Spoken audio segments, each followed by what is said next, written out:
What's up everyone, this is Suzaku7 here, and welcome to my special video, my top 5 anime shows that'll make me cry. Now, I want to warn you guys real quick, as you can tell by the title of the video, yes, there's spoilers. All 5 of these are spoilers, and a lot of these are really hard to really put in together, because number 1 is going to be even really tough to put in, because now when you think of sad animes that make me cry, or make a lot of people cry, you think one of those specific animes will be on here, which you'll see it obviously, but it probably won't be number 1, surprisingly. It'll be probably something else.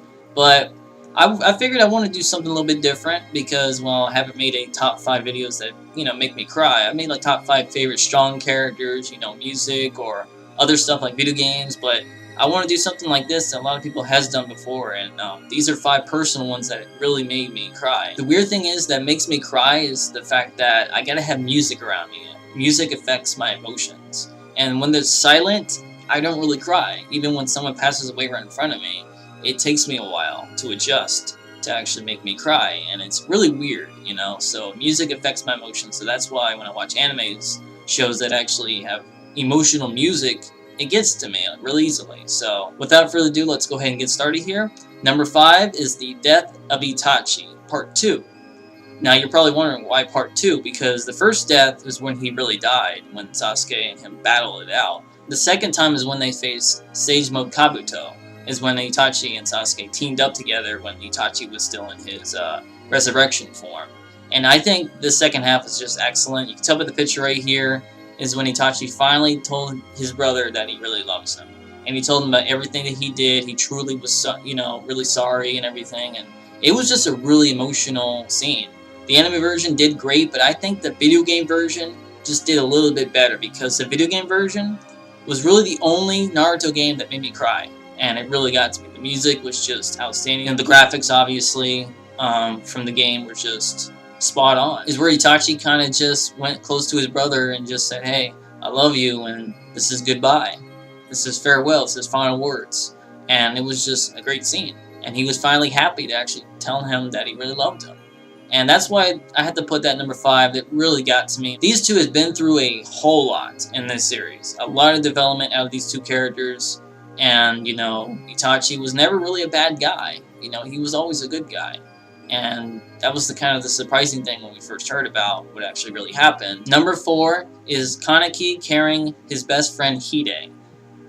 Wow. From Tokyo Ghoul, by the way. Season 2. The ending of Season 2. I think this anime, though, is one of the newest animes I got into, and I'm really grateful I got into it, guys. It's a great show.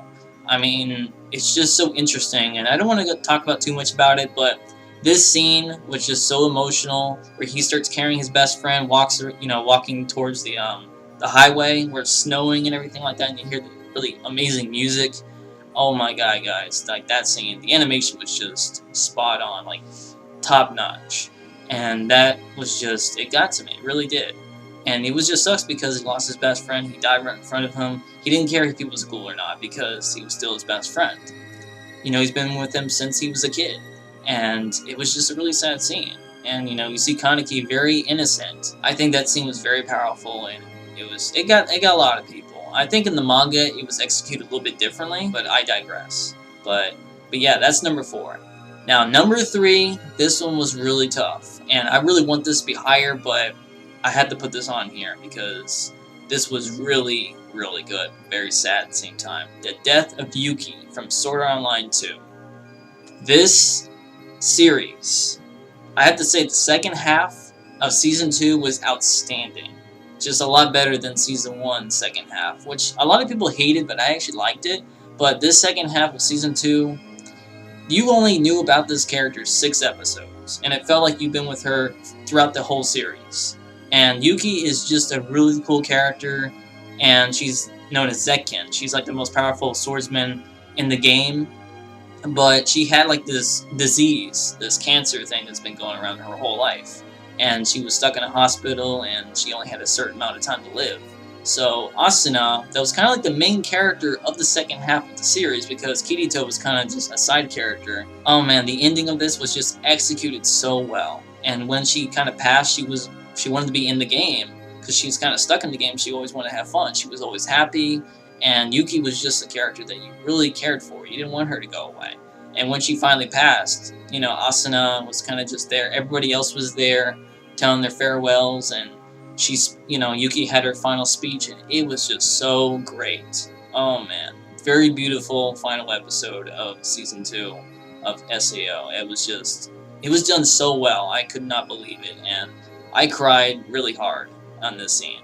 I really wanted to put this higher, but damn, you know, this was just executed so well, and I really loved it. Number 2, it should be no big surprise what this one's gonna be. Clannad After Story.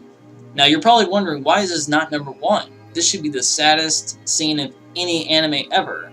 Now there's a reason for number 1, which I'm gonna talk about later, but Clannad After Story. The crazy thing is about this anime, I've never actually seen it because I'm not really big into romance animes, but I'll eventually see this anime. But, you know, I got so many other animes to watch right now, so. But one of my friends told me you need to see this scene where this little girl, you know, kind of like dies in the, you know, the Snowfield with her father, and it really was sad. Like, I watched it, and the music, oh man. What you're hearing right now is the theme song, which is called Snowfield, and it's great. And that scene immediately made me tear up. Immediately. It was just, wow. Like, I don't even know the characters, and I really feel sorry for them already. It's like, it's that powerful. Even though you've never seen the anime, you watch that scene, you already know what's going to happen. And, you know, because the crazy thing is, I don't know the main character's name, though, but he loses his wife and then his child at the same time. The number 1 most anime that makes me cry, this one's actually a big deal for me, guys, because I'm a big fan of this anime. I mean, I'm a huge fan of this anime. But this is the first time I cried in an anime series, ever. And number 1, guys, is the death of Future Gohan. Yes, this one really was the kicker. Because when I was little, I cried so bad, it was just like, it felt like my parents died right in front of me. It was like, wow, it was so powerful. And Trunks, you know, this was the movie of Future Trunks, and it was excellent. I love the Future Trunks movie. It was great. And he sees Future Gohan, that was like kind of his best friend and his master.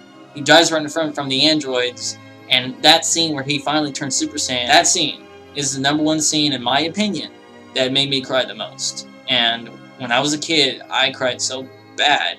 And you thought Clannad was going to make me cry more. This one got to me because it was the very first time I cried in anime. And it was just unbelievable. I couldn't believe it. What is your top 5 animes that make you cry the most? I love to actually know, guys. This was kind of a hard list to do, but I wanted to get it out of the way. So yeah, guys, that is my top 5 list. I hope you guys enjoyed it. And alright, guys, peace out.